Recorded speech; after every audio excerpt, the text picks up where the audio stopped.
सूरह हशर है और सूरह हशर की 18 नंबर आयत है।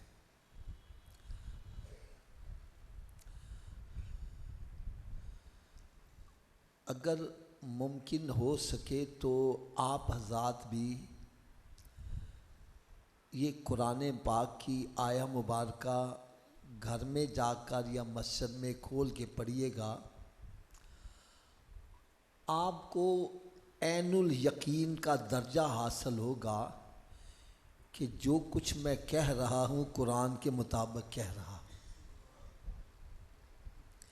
क्योंकि कुरान मजीद वो किताब है जिसमें कोई शक शुबे की गुंजाइश नहीं है।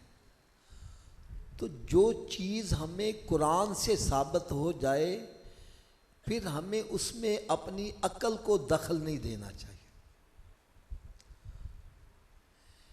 मोमिन होता ही वही है जो अल्लाह ताला और उसके रसूल सल्लल्लाहु अलैहि वसल्लम के हुक्म के आगे गर्दन झुका दे। बस जो सोच विचार में पड़ जाए, इधर उधर सोच में पड़ जाए, वो फिर कामिल मोमिन नहीं होता। बल्कि मैं आज आपको ना बड़ी एक ईमान अफरोज़ बात सुनाऊं। अल्लाह करे मैं अपनी बात समझाने में कामयाब हो जाऊं। जब अल्लाह का हुक्म आ जाए, उसके रसूल का हुक्म आ जाए, फिर अमल करने में देरी ना करो। अमल करने में देरी ना करो, फौरन उस पर अमल करो। फौरन अमल करने का फायदा क्या होगा?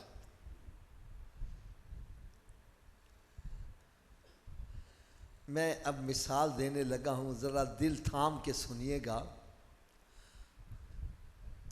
सरकार सल्लल्लाहु अलैहि वसल्लम के एक सहाबी हैं, उनकी शादी हुई है, पहली रात है, मियाँ बीवी की आपस में मुलाकात हुई है, गुस्ल फ़र्ज हो गया है। इधर से सरकार सल्लल्लाहु अलैहि वसल्लम का हुक्म होता है आओ जिहाद के लिए, आओ। अब सोचा अगर गुस्ल करने लग पड़ा तो हुक्म मानने में देरी हो जाएगी। बगैर गुस्ल किए ही चल पड़े हैं, आगे गए, शहीद हो गए। जब शोहदा इकराम के लाशें इकट्ठे किए गए, इनका लाशा ही नहीं मिल रहा। अर्ज़ करते हैं या सल्लल्लाहु अलैहि वसल्लम, हजरत हंजला रजी अल्लाह ताला उनको लाशा ही नहीं मिल रहा। फरमाया थोड़ी देर के बाद जाना। गए, देखा उनका लाशा रखा हुआ है और उस पर गुस्ल के पानी के कतरे मौजूद हैं। इस जंगल बियाबान में पानी के कतरे, गुस्ल, ये कैसे हो गया? हाजिर हुए, या रसूल सल्लम उसका लाशा तो मिला है लेकिन उसके जिसके ऊपर पानी के कतरे मौजूद हैं। फरमाया इसने मेरा हुक्म मानने में देरी नहीं की, बगैर गुस्ल किए ही आ गया। फरिश्ते इसको जन्नत में ले गए, वहां से गुस्ल दे के ले के आया।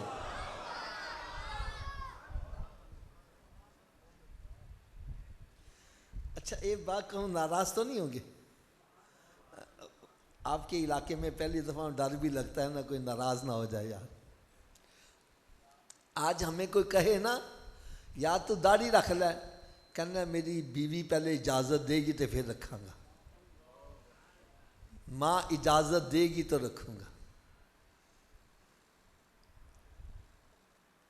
इसका मतलब ये हुआ हम सरकार की वो बात मानेंगे जिसकी बीवी इजाजत देगी। यार क्या है हमारा ईमान, कैसा ईमान बना हुआ है? मां इजाजत देगी तो नबी की बात मानेगा।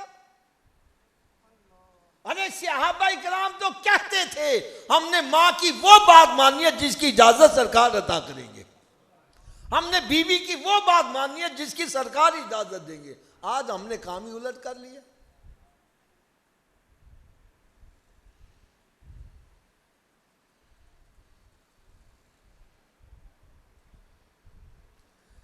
आइए अब आया मुबारका की तरफ आते हैं। अल्लाह रब्बुल इज़्ज़त ने इरशाद फरमाया, या अय्युहल्लज़ीना आमनू, ए वो लोगो जो ईमान वाले हो। किन को मुखातिब किया है? अच्छा, अगर थोड़ी सी ऊंची आवाज़ से बोलोगे मुझे दिल को सुकून होगा कि आपको मेरी बात समझ आ रही है। किन को मुखातिब किया है? अब बड़ी गौर से ना मेरी एक मिसाल सुनना। आप जितने भी यहाँ नमाज पढ़ने आए हो, इनमें कुछ मजदूर तबका भी होगा, कारोबारी हजरात भी हैं, यहाँ पर गवर्नमेंट सर्वेंट भी होंगे, कुछ रिटायर्ड बंदे भी होंगे, है ना। अगर मैं ये कहूं भाई जो रिटायर्ड बंदे हैं खड़े हो जाओ, जो खड़ा हो जाएगा वो क्या साबित करेगा मैं कौन हूं? ऊंची बोलो यार। अब मैं रिटायर्ड बंदों को इनाम देने लगा हूं। एक बंदा और खड़ा हो जाता है, ओ जी मैं भी रिटायर्ड हूं। बात मान लोगे उसकी? कहा जाएगा उस वक्त क्यों नहीं खड़ा हुआ था। अब सुनो, अल्लाह ताला ने सारी मखलूक में, जिसमें काफिर भी हैं, मुशरिक भी हैं, मुर्तद भी हैं, हिंदू भी हैं, सिख भी हैं, ईसाई भी हैं, यहूदी भी हैं, नसरानी भी हैं, सारी मखलूक में ईमान वालों को पुकारा। किन को पुकारा? थोड़ा सा ऊंची आवाज से बोल। अब ईमान वालों को चाहिए अपने कान खड़े कर ले, आगे जो हुक्म हो रहा है उस पर अमल करके साबित करें हम ईमान वाले हैं।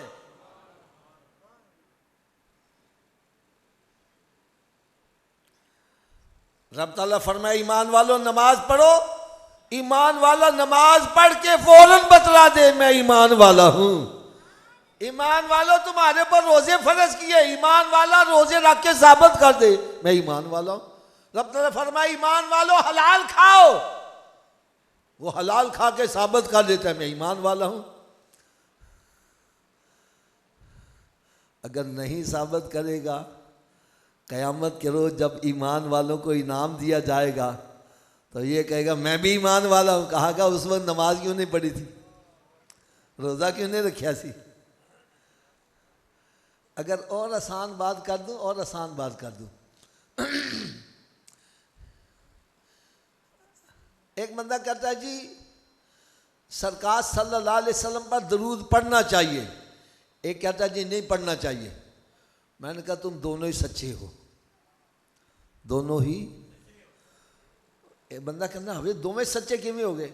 मैंने कहा भाई अल्लाह ताला ने दरूद पढ़ने का हुक्म ही ईमान वालों को दिया है। नहीं समझ लगी? अगर अभी भी समझ नहीं आई, एक और बड़ी आसान सी मतला दूं। एक बंदा कहता है ये जो हम मिसाले सवाब करते हैं मरने वालों को सवाब पहुंचता है, एक कहता जी नहीं पहुंचता, है ना ऐसे बंदे। मैंने कहा यार तुसी बहस ना पढ़िया करो, दोनों ही सच्चे ने, दोनों ही। कहने लगा हाफिज जी ये क्या बात हो गई, एक कहता पहुंचता है, एक कहता नहीं पहुंचता, इनमें एक सच्चा होगा एक झूठा होगा। मैंने कहा नहीं नहीं भाई दोनों ही सच्चे हैं। मेरे आका सल्लल्लाहु अलैहि वसल्लम ने दोनों को ही सच्चा करार दिया है। कहने लगा वो कैसे। मैंने कहा सरकार सल्लल्लाहु अलैहि वसल्लम की बारगाह में एक सहाबी हाजिर हुए, अर्ज़ करने लगे या रसूल अल्लाह सल्लल्लाहु ताला अलैहि वसल्लम मेरे वालिद साहब फौत हो गए हुए हैं, मैं उनकी तरफ से कोई सदका करूं, खैरात करूं, इसाले सवाब करूं, उनको पहुंचेगा। मेरे आका सल्लल्लाहु अलैहि वसल्लम ने शाद फरमाया अगर तेरा बाप मुसलमान मरा था फिर पहुंचेगा, वरना नहीं। समझ लगी बात? जो कहता नहीं पहुंचता उनको पता बड़े हमारे कौन हैं, हमारे बड़े मुसलमान हैं भाई, उनको पहुंचता है। इसलिए बहस में पढ़ने की ज़रूरत नहीं है।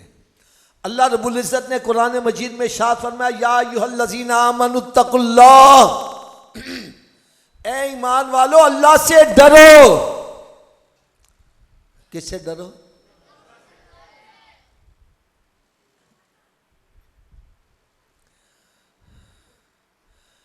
अल्लाह से कैसे डरे?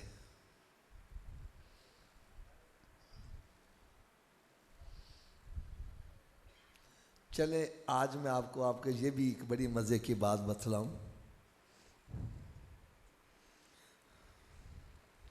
हमारा अकीदा है कि अल्लाह हमें देख रहा है। अल्लाह हमें, ऊंची बोलो ज़रा, अल्लाह हमें कभी दिल से माना है अल्लाह मुझे देख रहा है?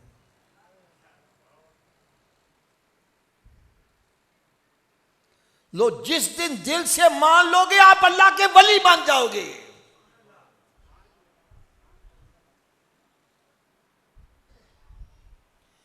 इत्तकिल्लाह, अल्लाह से डरो। ये तकवा है क्या चीज? फरमाया अल्लाह ताला से बिन देखे डरना, इसका नाम तकवा है।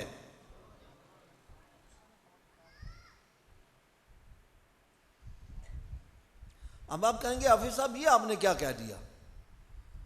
अल्लाह हमें देख रहा है, हमारा अकीदा है, हम मुसलमान हैं, हमें मस्जिद में ले जाओ, हम कुरान सर पे रख के भी कहेंगे अल्लाह हमें देख रहा है, हमारा अकीदा है। तो भाई मैं फिर एक सवाल करूंगा, चार बंदे यहाँ जुआ खेल रहे हो, ताश खेल रहे हो, ऊपर से पुलिस वाले आ जाएं, भाग जाते हैं, अब्बा जी आ जाए कपड़ा पा देने, अफसर आ जाए भाग जाते हैं, और भाई अब नहीं खेलना, कहता पुलिस वालों ने देख लिया अंदर कर देंगे, अब्बा जी ने देख लिया घर से निकाल देंगे, अफसर ने देख लिया तो नौकरी से जवाब हो जाएगा। मैंने कहा भाई पुलिस के देखने का एहसास तुझे गुनाहों से रोक रहा है, अब्बा जी के देखने का एहसास गुनाहों से रोक रहा है, अफसर के देखने का एहसास गुनाहों से रोक रहा है। अरे जिसके दिल में यकीन है मेरा रब मुझे देख रहा, वो कैसे गुनाह करेगा? आप मस्जिद में बैठे हो, सच्ची बात करना, जिसके दिल में यकीन है मेरा रब मुझे देख रहा है, चोरी करेगा? ऊंची बोलो यार। जिना करेगा, शराब पिएगा, जुआ खेलेगा, बेहयाई के काम करेगा? ये जितने गुनाह हम कर रहे हैं हमारी ईमान की कमजोरी की वजह से, वरना जिसके दिल में यकीन है मेरा रब मुझे देख रहा है, मैं कहता हूं वो दाढ़ी तो मुंडा के दिखाया।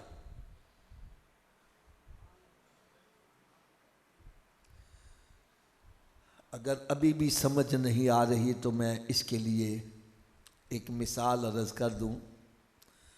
एक बंदा बड़ा लैंडलॉर्ड था, जिम्मेदार था, उसने ज़मीन के ऊपर फसल बोई, जब फल लग गया तो उसने औरतों को ठेका दे दिया, फल तोड़ो।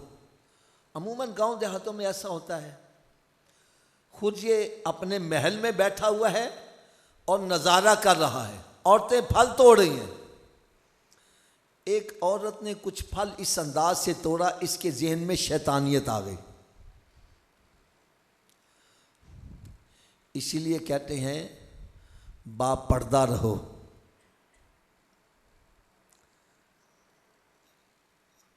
बेपर्दा होगे तो फिर शैतान वार करेगा। अपने घर वालों को भी पर्दे का हुक्म दो और खुद भी पर्दे का एहतमाम करो।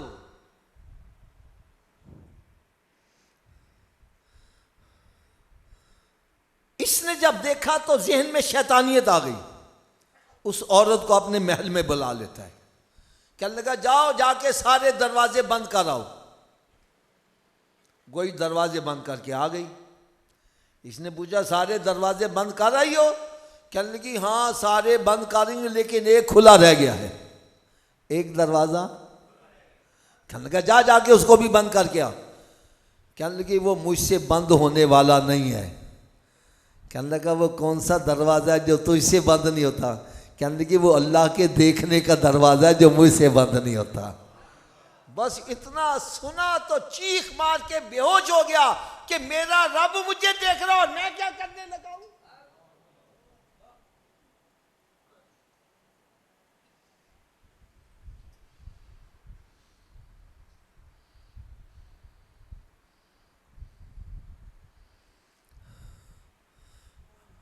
अगर अभी भी समझ नहीं आए तो और आसान बात बतला दूं। हज़रत इब्राहीम बिन अदम बहुत बड़े वली कामिल। ये वो ऐसे वली कामिल हैं, ऐसे वली कामिल, बादशाह वक्त हैं, अपने महल में आराम कर रहे हैं, रात का वक्त है, छत के ऊपर किसी के दौड़ने की आवाज आई। इन्होंने आवाज दी, ओए कौन है छत के ऊपर? कहने लगे हमारा ऊंट गुम हो गया, हम तलाश कर रहे हैं। कहने लगा पागल हो गए हो, ऊंट छटाते लब देने। और कहने लगा अगर ऊंट छतों पे नहीं मिलते तो रब तख्त पे बैठ के थोड़ी मिलता है। हाय हाय, बस उसी वक्त तक तो ताज को ठोकर मारी और फकीरी लाइन में चले गए। एक दिन दरिया के किनारे बैठे अपनी गुदड़ी सी रहे हैं, किसी ने देखा तो बड़ा तरस आया। कहने लगे बाबा जी चंगे भले तख्तो ताज ते बैठे हुए सो, आपके हुक्म पर बंदे इधर उधर हो जाया करते थे, अब सब कुछ छोड़ के यहाँ दरिया पे आके डेरा लगा लिया है, क्या फायदा हुआ है तुझे? आपने फरमाया आ तुझे बतलाऊं क्या फायदा हुआ है। आपके हाथ में जो सुई थी ना, जिसे गुदड़ी सी रहे थे, उसको पकड़ के ऐसे दरिया में डाल दिया।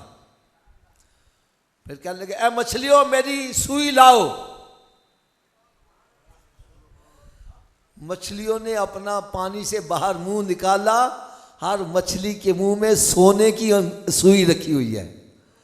कहने लगे मुझे मेरी सुई चाहिए। एक मछली पकड़ के लाई, आपकी बारगाह में पेश कर दी। फरमाया तख्त पे था, बंदे मेरी बात नहीं मानते थे, जब तख्त को छोड़ा अब जानवर भी मेरी बात मान रहे हैं। उनके जो गुलाम हो गए वक्त के इमाम हो गए। इसको कहते की मोहम्मद से वफा तूने तो हम तेरे हैं।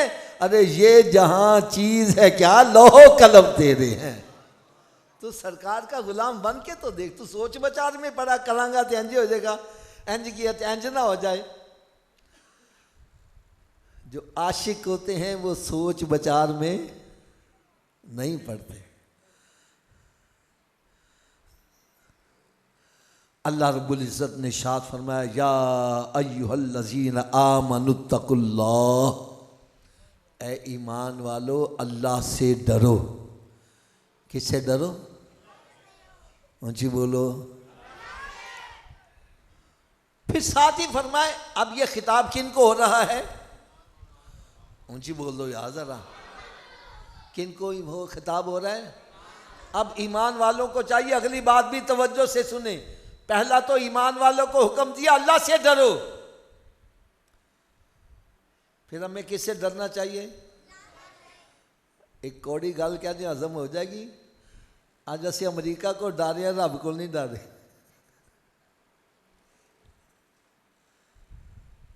अमरीका नाराज हो गया तो पता नहीं क्या हो जाएगा, रब चाहे नाराज हो जाए। रब ताला ईमान वालों को हुक्म दे रहा है या अय्युहल्लज़ीना आमनुत्तकुल्लाह, ए ईमान वालों अल्लाह से डरो। किससे डरो? अब अगली बात सुनो, वल तंजुर नफ्स मा कद्दमत लिगद, और फरमाया ये भी देखो मैंने आखिरत के लिए क्या तैयारी की है।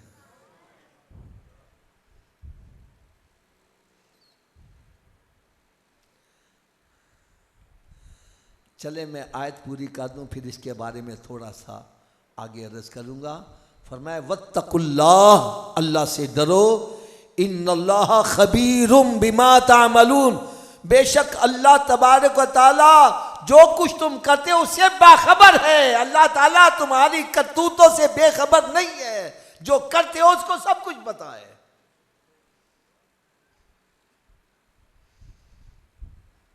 आखिरत के लिए क्या तैयारी की है, चले मैं इसके बारे में ही थोड़ा सा अर्ज करूंगा।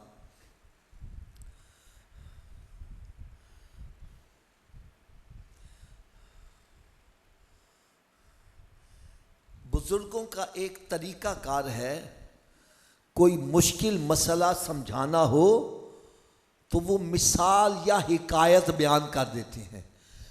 मिसाल या हिकायत समझ में आ जाए तो फिर असल मसला समझना आसान हो जाता है। मैं भी एक हिकायत अर्ज करने लगा हूं।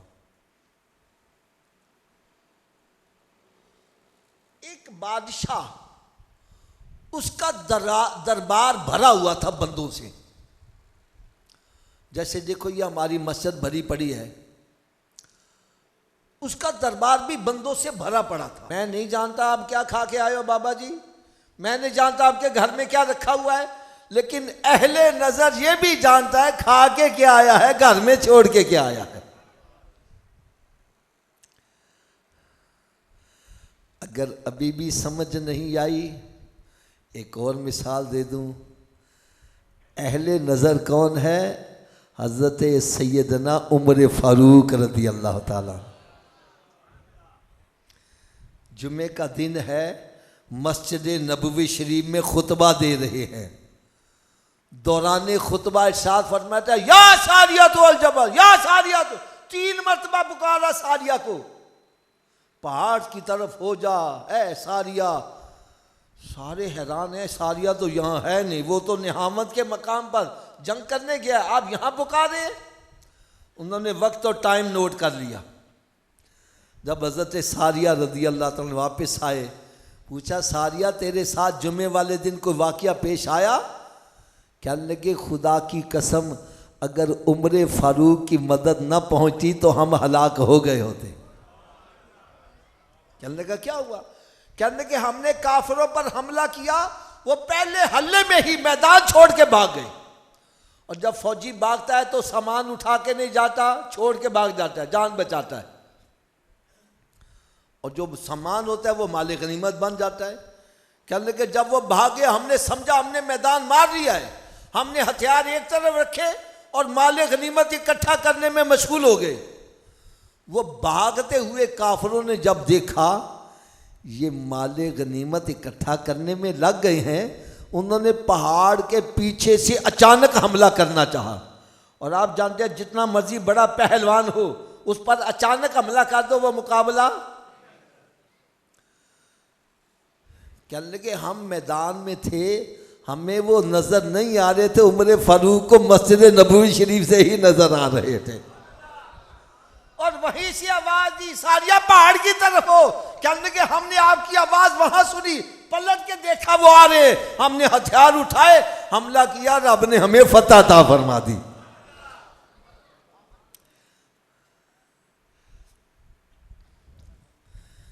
अगर अभी भी समझ नहीं आई, एक और मिसाल दे दूं। अहले नजर कौन है? मेरे आका सल्लल्लाहु अलैहि वसल्लम की ज़ात अक़दस। ग़ज़वा-ए बदर में मुसलमानों को फतह हासिल हुई, माले गनीमत भी हाथ आया, जंगी कैदी भी हाथ आए। अब पहली लड़ाई थी इस्लाम और कुफर की, पहली लड़ाई। कोई प्री प्लानिंग तो था नहीं कि जो कैदी आएंगे उनके साथ क्या सलूक करना है। मेरे आका सल्लल्लाहु अलैहि वसल्लम ने सहाबा इकराम से मशवरा लिया, हाँ भाई आप बतलाओ इनके साथ क्या सलूक किया जाए। एक तरफ से जवाब आया या रसूल अल्लाह सबको कत्ल कर दिया जाए। दूसरी तरफ से जवाब आया इनसे फिदिया लेके छोड़ दिया जाए। सरकार ने फरमाया चलो ठीक है, इस पर अमल कर लेते हैं। अब यूँ समझो लाइन लगी हुई है कैदियों की, हाँ भाई तू क्या देगा? या रसूल ए मोहम्मद सल्लल्लाहु मेरे पास इतने पैसे हैं। फरमाया दे जा तू भी। हाँ भाई तू क्या देगा? ओ जी मेरे पास पैसे नहीं, इल्म है। फरमाया हमारे इतने बच्चों को पढ़ाओ, तू भी जा। हाँ भाई तू क्या देगा? ओ जी मेरे पास तो पैसे भी नहीं, इल्म भी नहीं। हाँ मक्का मुअज़्ज़मा में है। फरमाया चलो वहां से जाके भेज देना,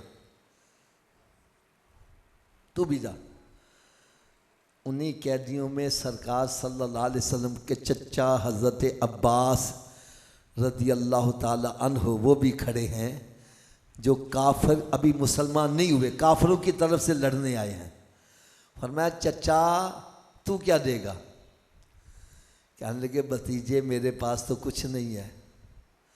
थोड़ा सा ऊंची आवाज़ से बोलो कि मेरे पास, एक दफ़ा फिर बोलो यार, बड़ा मज़ा आपको आएगा। फरमाया कोई बात नहीं चचा, ऐसे कर लेना, तू मक्का मुअज़्ज़मा जाके भेज देना। कहने लगे उत्थे भी कुछ नहीं, वहां भी कुछ नहीं। फरमाया चचा क्या कह रहे हो? कहने लगे ऐ मेरे भतीजे मैं सच कह रहा हूं, वहां भी कुछ नहीं है। फरमाया चचा फिर सोच लो। कहने लगे भतीजे सच कह रहा हूं, वहां भी कुछ नहीं है। फरमाया चचा जब तू जंग में आने लगा था तो मेरी चच्ची को मकान की पिछली कोठरी में ले गया था और इतनी बड़ी पोटली दौलत की भरी उसके हाथ दी थी कि अगर मैं मारा गया, इससे गुजर औकात करना, मैं वापस आ गया तो कारोबार करूंगा। उस पोटली में क्या रखा हुआ था? अरे वो अंदर से उसी वक्त कलमा पढ़ के मुसलमान हो गए जो मदीना मुनव्वरा में बैठकर मक्का मुअज़्ज़मा की पिछली कोठरी की आवाज जान रहा है, वो अल्लाह का नबी ही हो सकता है।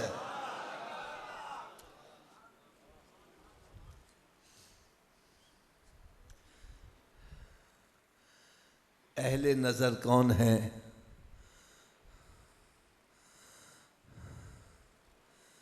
पीराने पीर रोशन ज़मीर शेख अब्दुल कादर जिलानी रज़ी अल्लाह ताला, जो बिरशाद फरमा रहे हैं नजर तो इला बिलादिल्लाह जमान का खरदलतन अला हुक्म तिसाली, कि मैं अल्लाह ताला के सारे शहरों को इस तरह देख रहा हूं जैसे मेरी हथेली पर राई का दाना मौजूद होता है। तो ये शान है खिदमतगारों की, सरदार का आलम क्या होगा। अहले नमज समझ गए ना कौन होता है? जो ज़ाहिर भी जानता है। और जब अहले नज़र दरबार में आया तो बादशाह ने उसको एक रुमाल दिया। कहने लगा तू अहले नज़र है, तेरी नज़र में भरे दरबार में जो सबसे बड़ा बेवकूफ़ है उसके सर पर यह रुमाल रख दे। उस अल्लाह के वली ने रुमाल लिया, तय करके जेब में रख लिया, किसी के सर पर नहीं रखा।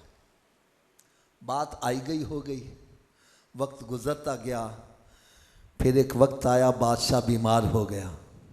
क्या हो गया जी? आप जानते हो बीमारी का तो इलाज है मौत का इलाज। जब पता चल गया इसका आखिरी वक्त आ गया है, यही अहले नज़र बाबा जी के पास, बादशाह के पास आ गया। कहने लगा बादशाह सलामत, अल्लाह ताला ने तुझे सल्तनत अता की। कहने लगा हाँ बड़ी वसी सल्तनत अता की। कहने लगा तू अपने मुल्क में दौरे पे भी जाता था? कहने लगा हाँ दौरे पे भी जाता था। कहने लगा बादशाह सलामत, जब तुझे पता चल जाता तुझे एक दिन लगेगा, तो सामान कितने दिनों का लेके चलता था? कहने लगा मैं एहतियाती तौर पर 2 दिन का सामान लेके चलता, जो जहां मुझे पता चल जाता मुझे 1 हफ्ता लगेगा, मैं सामान 2 हफ्तों का लेके चलता। जहां पता चल जाए 1 महीना लगेगा, मैं सामान 2 महीनों का लेके चलता था। कहने लगा बादशाह सलामत, जब तुझे पता चल जाता तुझे 1 महीने के लिए जाना है तो सामान 2 महीनों का लेके चलता था। और जहां तू हमेशा हमेशा के लिए जा रहा है, जहां से पलट के वापस नहीं आ सकता और पीछे से मंगवा भी नहीं सकता, उसके लिए तो तूने बड़ा बंदोबस्त किया होगा। बादशाह सर पकड़ के बैठ गया। कहने लगे हाय मेरी तबाही, हाय मेरी बर्बादी, मैंने तो आखिरत के लिए कोई तैयारी नहीं की। उस अल्लाह के वली ने रुमाल निकाला तो बादशाह के सर पर रख दिया। कहने लगा बादशाह सलामत, मेरी नजर में तुझसे बड़ा बेवकूफ कोई बंदा नहीं है।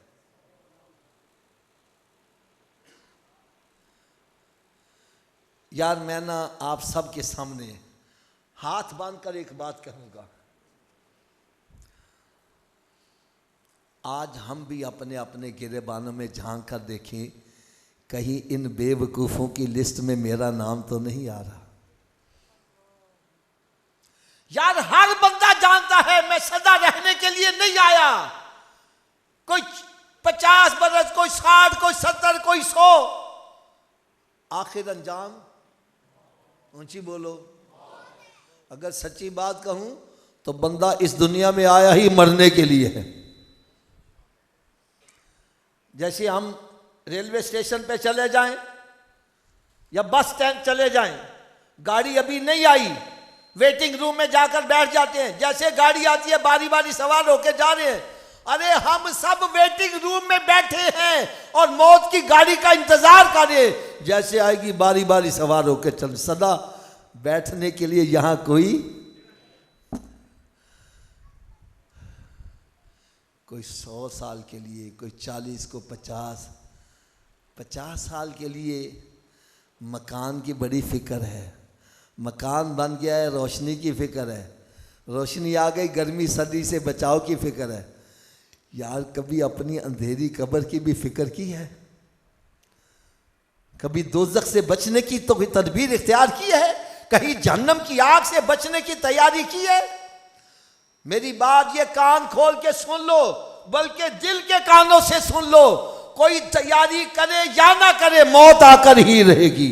अरे मौत ठहरी आने वाली आएगी, जान ठहरी जाने वाली जाएगी। अरे रूह रग रग से निकाली जाएगी, तुझ पे एक दिन खाक डाली जाएगी। अरे हाथी जैसों को पछाड़ा मौत ने, खेल कितनों का बिगाड़ा मौत ने। कब्र में मैयत उतरनी है जरूर, जैसी करनी as you sow shall you reap.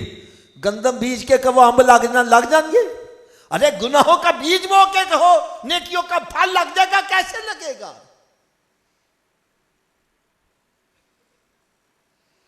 Quran यही कह रहा है, ऐ ईमान वालों देखो आखिरत के लिए क्या भेजा है, कौन सा बीज यहां बोया है। जो बीज बोगे वही फल आगे जाके पाओगे। मैं बात को और मुख्तसर कर दूं। मेरे आका सल्लल्लाहु अलैहि वसल्लम ने इरशाद फरमाया, कब्र या तो जन्नत के बागों में एक बाग बन जाएगी या फिर दोज़ख के गढ़ों में एक गढ़ा बन जाएगी। अमाल अच्छे करके जाएगा, वही कब्र जन्नत के बागों में बाग बन जाएगी। अल्लाह ना करे मामला इसके बरक्स हुआ, ना नेकियां कर रहा है, ना गुनाहों से बच रहा है, ना हराम हलाल की तमीज़ है, ना माँ बाप का अदब व एहतराम, ना सिला रहमी कर रहा है। ऐसा बंदा जब कब्र में जाता है तो कब्र कहती है, आने वाले तेरा आना मुबारक ना हो, तेरे आने से पहले मैं मिट्टी का ढेर थी, तेरे आने की वजह से मेरे अंदर जहन्नम की तरफ से खिड़की खुली है, अब मैं तुझे चैन से नहीं रहने दूंगी। फरमाते कब्र ऐसे खुलती है और फिर जब आपस में आके मिलती है तो पसलियां टूट फूट के एक दूसरे में पैबस्त हो जाती है।